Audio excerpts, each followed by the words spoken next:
وبارك على سيدنا وحبيبنا وشفيعنا ومولانا محمد وعلى آله وأصحابه ومن تبعه ووالاه.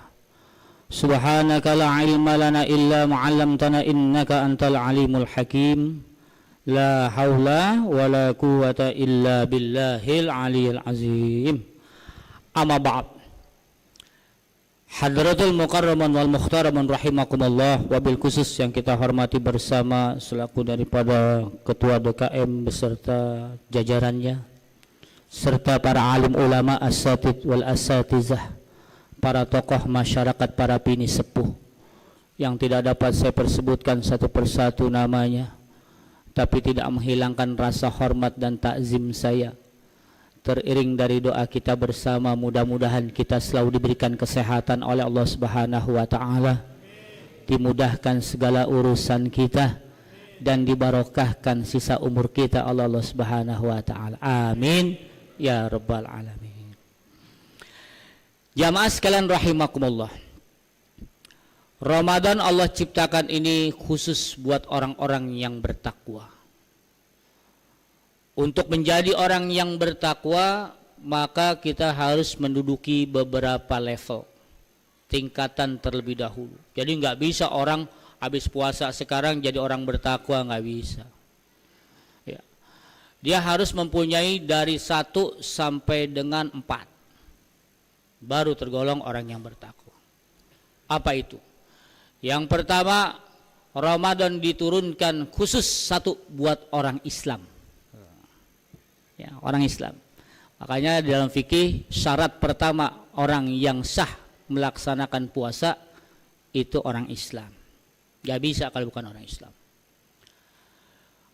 Orang Islam namanya Muslim, orangnya namanya Muslim. Agama kita Islam, orangnya yang memeluk agamanya namanya Muslim. Ya. Jadi ismu sifat ya. Kemudian dari Islam Allah angkat derajatnya, setelah menjadi Islam jadilah dia orang yang beriman. Nggak bisa puasa ini dikerjakan kalau nggak dia itu beriman, nggak bisa. Dia mesti yakin dulu dengan fadilah-fadilah, keutamaan-keutamaan bulan suci Ramadan dan puasa di dalamnya. Naik tuh dari Islam ke iman. Orang yang beriman namanya mukmin. Ya, ada namanya si mukmin di sini. Mukmin ya. Naik level yang ketiga. Ya. Level yang ketiga Allah angkat derajatnya. Seorang yang beriman dia harus menjadi ihsan. Siapa ihsan? Ihsan itu adalah orang setelah beriman dia selalu mengerjakan amal kebaikan. Ya. Jadi orang yang selalu mengerjakan amalan-amalan kebaikan namanya orang muhsin. Ya. Ihsan orangnya namanya si muhsin. Orang yang selalu mengerjakan amal-amal kebaikan. Naik lagi Allah angkat lagi derajatnya setelah muhsin, naik dengan level yang keempat namanya si ikhlas. Dia harus ikhlas. Kalau dia beramal soleh, dia mesti ikhlas. Namanya si mukhlis. Tuh. Ada sini si mukhlis. Pak Mukhlis ya, Pak Mukhlis ya. Pak Mukhlis, orang yang ikhlas. Berarti dia udah naik level tuh ya. 1, 2 Islam, mukmin, iman, kemudian ihsan, masuk dia ke tingkat ikhlas. Mudah-mudahan Pak Mukhlis menjadi orang yang levelnya yang keempat. Amin. Ya rabbal amin. Dari mukhlis naik lagi tingkatannya. Tuh. Ya. Ini enggak sembarangan. Setelah mukhlis level yang paling tinggi dari antara sekian level, inna akramakum indallahi atqakum. Jadi orang yang bertakwa. Orang yang bertakwa dikatakan namanya muttaqin. Inna akramakum indallahi atqakum. Sesungguhnya orang yang paling mulia di antara kamu sekalian, wahai hamba-hambaku, adalah orang yang bertakwa. Makanya ayat itu udah populer itu. Ya ayyuhallazina amanu kutiba alaikumusiyam kama kutiba alal ladzina min qablikum la'allakum tattaqun. Jadi kalau orang yang berpuasa mencapai tingkat al-muttaqin, orang yang selalu menjalankan perintah Allah dan menjauhi segala larangannya, maka dia itu orang yang paling mulia di sisi Allah Subhanahu wa taala. Tapi ada orang yang paling hamba Allah, yang paling dibenci sama Allah. Paling benci. Allah paling benci. Kalau orang kafir sih masih mending. Ya, kita udah mutlak kafir. Tapi kelihatannya Islam. Kelihatannya beriman, tidak. Kelihatannya muhsin, tidak dikatakan. Kelihatannya juga mulis, tidak sesungguhnya. Siapa mereka itu? Orang munafik. Oh. Ini bahaya, ini tingkatan yang paling Allah paling benci. Kalau tadi yang paling Allah senang adalah orang yang muttaqin. Tapi kebalikannya, yang paling dibenci oleh Allah, hamba Allah adalah orang yang munafik. Dikasih ciri-cirinya oleh Allah Subhanahu wa taala. Kalau engkau mau tahu wahai hambaku, kalau aku perintahkan dia untuk beribadah kepada aku, dia selalu males-males. Jadi kita suruh introspeksi diri buat diri kita semuanya. Apa kata Allah? Kalau dengar azan Allahu Akbar, Allahu Akbar, baru juga azan. Belum qomat, imamnya juga belum ada. Nah, akhirnya nggak sholat dia. Ntar aja juga masih panjang waktunya. Ini nih Allah paling benci. Inilah yang dikatakan orang munafik. Disuruh sodako, ntar aja kalau duit udah banyak. Ntar kalau banyak duit baru kita sodako. Justru Allah paling senang hambanya ketika lagi susah dia bisa bersodako. Itu Allah paling senang. Lihat kisahnya para sahabat Rasulullah SAW. Ali bin Abi Thalib radhiyallahu an, Siti Fatimah radhiyallahu anha, sewaktu ketika bilang kepada suaminya Ali bin Abi Thalib, wahai suamiku, enak kali ini makan enak katanya. Jangan makan enak dah, buah delima aja nih enak nih, buah delima yang disenangi oleh Rasul. Jadi kalau bapak ke Madinah, buah delima Rasulullah itu gede segini, besar segini. Buah delima kita cuma sekepal, kalau Madinah buah delimanya segini, gede. Enak kali kata Siti Fatimah. Apa jawaban Ali bin Abi Thalib? Ntar ya, ntar ya, wah istriku, ntar kalau punya duit. Istri kita kalau coba dibilang begitu, ntar ya, kalau punya duit. Ada yang mukanya cemberut, ada yang diajak ngomong kagak mau, ada model kayak gitu. Insya Allah istri kita nggak ada yang kayak gitu. Tapi Siti Fatimah jawab, oh iya wahai suamiku. Tiba-tiba ada tukang pengemis datang dia. Datang. Assalamualaikum, waalaikumsalam. Ini Ali sama Siti Fatimah gelagapan kalau kayak gitu. Aduh, apa yang mau dikasih, makan aja susah, gimana nih? Alkisah dia buka lemari, dia lihat itu gamis Rasulullah SAW. Dia lihat gamis. Ya Siti Fatimah, gimana nih kalau kita sodakohin? Kan Nabi udah kasih sodako buat kita. Ya deh, sodakohin aja deh. Nggak punya duit, tapi dia sodako juga. Dia ambil pakaiannya Rasulullah SAW yang paling cakep nih. Ini buat makan dah sama keluarga sana semuanya. Jual deh di pasar. Sampai di pasar dia jual, ketemulah dengan saudagar. Dia lihat saudagar ini adalah pakaian Rasulullah yang mana aku cari di negeri Yaman, kagak pernah ini ada pakaian. Pak, bapak mau jual pak? Iya mau jual. Berapa duit? Ya saya sih asal buat makan aja. Kalau pengemis kan begitu. Asal buat makan aja sebulan aja. Enak gak? Kita juga kasih buat makan. Dibayar itu buat makan sebulan, dikasih duit. Das, kursnya dinar lagi dikasih. Ini saudagar bukan dia pakai, dia ciumin aja nih pakaian Rasulullah SAW. Dia ciumin aja. Cuman ketika waktu saat Rasulullah pakai jubah itu, Rasulullah itu ini seorang kaya, rasanya aku mau cium ini pakaiannya. nggak kesempatan. Akhirnya dia beli itu daripada pakaian yang dijual oleh pengemis tadi.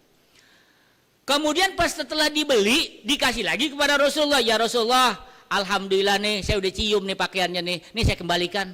Rasulullah kaget, ini kan udah dikasih sama Ali nih. Rasulullah tahu bahwasannya anak-anaknya, mantunya ini lagi kagak punya duit buat makan. Akhirnya apa? Rasulullah, Al-Kisah, Rasulullah ke pasar, Rasulullah beli delima. Dia beli delima. Dia bawa lagi kepada anaknya, Assalamualaikum, waalaikumsalam. Ya Rasulullah datang nih, bapak datang nih, kalau kita, abak datang nih, kata Fatih. Pas masuk ke dalam, nih buat makan. Ini pakaian balikin lagi. Malulah Ali radhiyallahu an. Apa kata Rasulullah? Ali, sebaik-baiknya sodakoh seorang hamba adalah di saat dia susah. Kalau senang sih udah hal yang wajar, lagi baik duit. Kalau orang munafik kagak. Dia kalau sodakoh, dia mau diangkat dulu. Laporan. 1 juta, bilangin 1 juta. Kesannya sih dari hamba Allah. Ini bahaya ini, kelihatannya sedikit.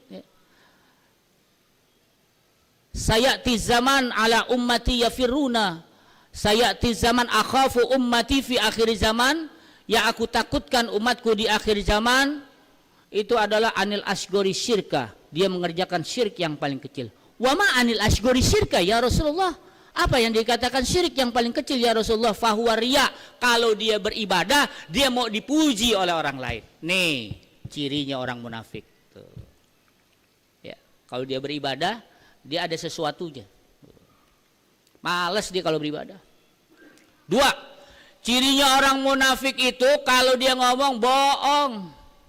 Ya, masih tukang bohong. Ayatul munafikina salasun iza hadasa kazaba. Kalau dia ngomong bohong udah selalu. Ya. Makanya kalau kita bicara hadis-hadis Rasulullah SAW, ada hadis yang dikatakan maudhu. Salah satu periwayatnya, perawinya itu ada tukang bohong. Meskipun itu hadis benar, tapi karena ada itu tukang bohong dikatakan maudhu, hadis lemah. Bahkan dikatakan hadis palsu di situ. Karena apa? Karena ada tukang bohong di situ, munafik. Yang ketiga, cirinya orang munafik kalau dikasih amanah khianat, selalu dia khianat. Ya. Yang keempat, kalau ngelihat orang senang dia nggak senang. Orang punya mobil kelihatannya senyum, pas sampai di rumah dia pasang koyok 2, dia layar tancap 2 di jidatnya. Bang, kenapa bang? Pakai layar tancap 2, itu tuh tangga punya mobil. Orang yang punya mobil dia yang puyeng. Munafik, bahaya tuh. Orang yang ngecat rumah nih lebaran kan pada ngecat biasanya. Orang yang ngecat yang pusing. Kenapa? Alhamdulillah, ini orang munafik ini kalau ngelihat orang senang, saudara senang, dia nggak senang dia. Ya. Jangan sampai kita tanamkan hal-hal yang demikian. Yang terakhir adalah cirinya orang munafik adalah kalau dia mengajak seseorang selalu untuk berbuat kemunkaran, berbuat maksiat. Ya. Udah jangan sholat, duduk aja di sini. Ntar sholat tarawih gampang, di rumah juga bisa. Sholat juga kagak di rumah. Ngegampangin segala sesuatu ibadah, dia kagak pernah mau ibadah. Di sini aja, sini makanan banyak, entar gampang. Tuh. Orang munafik kalau bertemu dengan kita nih kesannya, oh iya benar, iya benar. Keluar aja dari sini, gue sih sebenarnya males tuh sama dia. Kenapa? Munafik tuh. Ya karena gak enak aja di masjid. Di luar ngebicarain dia tuh. Orang munafik, hati-hati. Makanya di dalam hal ini judul ini adalah bahayanya, celakanya orang yang memberikan kabar yang bohong dan orang-orang yang tukang fitnah. Nah, ini bahaya.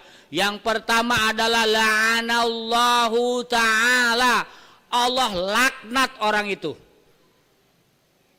Ini kalau Allah sudah laknat, secara otomatis makhluknya juga sudah melaknat juga. Ya. Orang kagak ada yang demen, kecuali yang kedua adalah iblis paling demen sama orang munafik.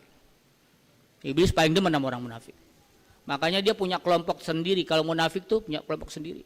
Ini umat Nabi ini nanti di akhir zaman nih yang sekarang kita alami banyak orang munafik.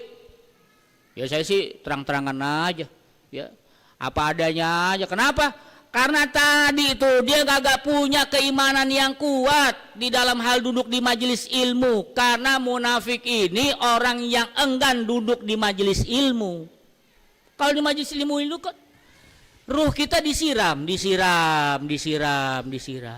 Tuh.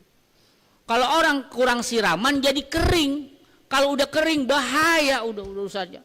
Al-Imam Ghazali dalam kitab Ihya-nya seperti itu. Jadi pelajaran buat kita semuanya. Jangan sampai kita itu dilaknat oleh Allah dan berteman dengan iblis alaihi la'natullah. Yang kedua, Allah sudah janji orang munafik ini finari jahannam khalidina fiha.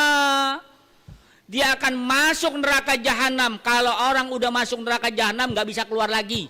Kalau di sini, kalau kira-kira di sini ya, Nusa Kambangan. Bisa masuk nggak bisa keluar. Dunia. Jangankan kita masuk Nusa Kambangan, masuk polsek aja gemeteran, betul nggak? Dari 1 hari deh diinterogasi di polsek, panas dingin kita. Ya, ya itu pengalaman saya ketika saya ditanya polsek, panas dingin kita, karena nggak terbiasa. Tapi karena prinsip kita itu benar, tenang aja. Kalau orang kalau salah, waduh, subhanallah, nauzubillah. Oleh karena itu Allah sudah janji, Allah akan tepatkan asfala safilin. Neraka jahanam itu ada lagi keraknya. Itulah tempatnya orang-orang munafik. Nih saya tanya nih ibu-ibu kalau masakan dulu itu pakai apa namanya itu ya? Pakai langseng kalau nggak salah ya. Pakai langseng. Yang kita makan itu kan nasinya yang paling atas.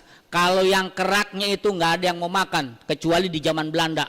Ya, zaman saya masih kecil itu keraknya itu masih enak dipakein garam, betul Pak? Ya. Ngalamin Pak? Sama. Ya, berarti kita orang miskin, orang susah lah. Orang susah, keraknya tuh. Mau sekolah saya pakai kerak nasi. Enak gak enak telan aja udah. Ya. Jajan 10 perak, 5 perak. Yuk. Ya. 10 perak duitnya kecil deh. Ya. Kita kantongin jangan sampai bolong tuh celana. Ya. Kecil. Jadi keraknya itu masih kita makan, tapi kalau udah lebih daripada kerak tersebut, itulah tempatnya orang-orang munafik asfala safili. Susah keluarnya udah. Allahu Akbar. Dan yang ketiga adalah celakanya manusia kagak ada yang percaya. Dulu di zaman Rasulullah itu ada seorang anak-anak yang tukang bohong. Yang pertama, dia ini seorang pengembala kambing. Ketika ada pengembala kambing, ini di zamannya setelah itu Nabi Yusuf alaihissalam. Ini si pengembala kambing ini Nabi menceritakan ya. Itu ada al-ghanam wazibu. Kalau dulu kita masih santri, judulnya azibu. Judulnya itu azibu. Azibu itu serigala. Ya serigala, di kitab Mutolaah itu ada judulnya Az-Zi'bu. Nah, kalau di Kairo itu levelnya kelas 1, kelas 2 SD kira-kira begitu. Nah itu saya belajar itu Az-Zi'bu ternyata daripada kisahnya Nabi Yusuf di zaman Nabi Yusuf alaihissalam. Nabi Yusuf alaihissalam itu suka mengembala daripada ghanam, kambing. Ketika dia teriak, ada maling, ada maling. Nah orang-orang kan pada keluar malam-malam. Ada zibu, azibu, ada serigala. Keluar orang kampung semuanya. Orang lagi pada tidur lelap jam 2 gimana? Tuh. Keluar semuanya. Ternyata itu anak ketawa-tawa. Gua bohongin lu. Ketawa-tawa. Yang kedua kalinya datang bener si zibu. Serigala, dia teriak lagi, ada serigala zibu. Orang yang kedengarannya udah kapok, betul nggak Pak? Bohong aja tuh anak tuh, menang tidur ketahuan, benar itu serigala dimakan besok pagi. Jadi sekali orang disakiti, nggak bakalan kita mau luka kedua kalinya. Tuh lagunya Oma Irama itu Pak. Jadi kalau kita itu tersakiti sama orang munafik karena dia suka berbuat daripada kezaliman, dia itu nggak bakalan kita akan percaya lagi sama dia. Dan yang terakhir, sifatnya orang munafik ini adalah seorang pendendam. Dia nggak mau kalah, dengan cara apapun juga dia harus menang. Itu sifatnya munafik. Dia nggak mau sportif seperti orang muslim, orang mukmin yang sejati. Kalau kalah, kalah, udah selesai. Tapi kalau orang munafik nggak bisa begitu. Menangnya aja masih dikorek, apalagi kalahnya. Tuh. Allahu Akbar. Inilah di akhir zaman. Oleh karena itu celaka bagi orang-orang yang memberitakan ataupun memfitnah orang. Kenapa Allah melaknat masuk neraka daripada jahanam. Yang kedua, iblis berteman dengan dia. Dan yang ketiga, para hamba Allah udah nggak suka sama orang-orang yang demikian. Maka timbullah nanti di akhir zaman, masjid ini megah, masjid ini bagus, pada bagus kata Nabi. Kemudian yang di dalamnya tinggal orang yang munafik saja. Kesannya dia memakmurkan masjid, padahal dia mencari kemakmuran di dalam masjid. Awas, hati-hati ya. Nanti di akhir zaman kita lihat begitu tuh ya. Ya, sekarang masjid udah pada bagus. Mudah-mudahan di zaman kita ini orang-orangnya masih seorang mukmin yang sejati. Mudah-mudahan ada manfaatnya buat kita. Jaga diri kita semuanya, duduk di dalam satu majelis agar supaya kita jangan tergolong orang-orang yang munafik. Amin ya rabbal alamin. Wallahu a'lam bissawab. Kurang lebihnya mohon maaf. Walafu minkum. Wassalamualaikum warahmatullahi wabarakatuh. Waalaikumsalam warahmatullahi wabarakatuh.